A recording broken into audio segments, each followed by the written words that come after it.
So boys and girls, I want to tell you a story about a boy whose grandfather kept honeybees in a field next to his house. He called the field the Ball Diamond because it was nice and flat and the children loved to play baseball on it. But he always warned the children not to play near the bees. One day, a group of children did not obey the rule. The batter hit a foul ball high in the air in the direction of the beehives. The young boy who was playing third base, you might have to ask your parents for the rules of baseball, but this was a story I found, so you're going to have to just adjust it. So, the young boy playing third base, he ran to catch it and he crashed right into the hives. Immediately, a swarm of bees flew out of the hive and started stinging him and others who were playing in the field, and so the children ran away.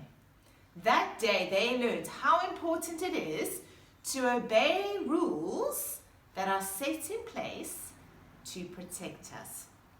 Now, in our story today that we're going to be looking at, we are going to see the consequences that came upon Israel because they did not obey God's rule. Right, boys and girls?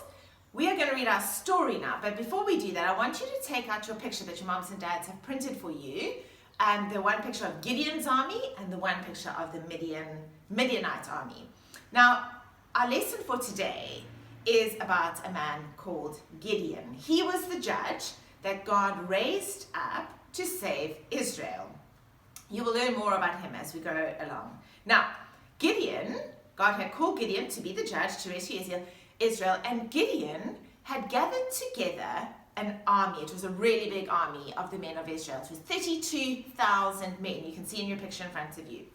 But God said that there was a problem. He said, Gideon, your army is too big. So I want you right now to cross off 22,000 men. They were scared and they went home when Gideon gave them the choice. All right, so what does that leave Gideon with? 10,000 soldiers. But God said, no, your army is still too big.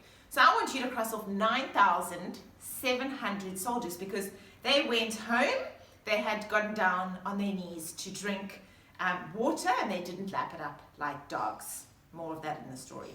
So that means that Gideon was left with 300 men. I want you to put that next to the picture of the Midianite army. Why do you think God did this? Well, let's go and find out.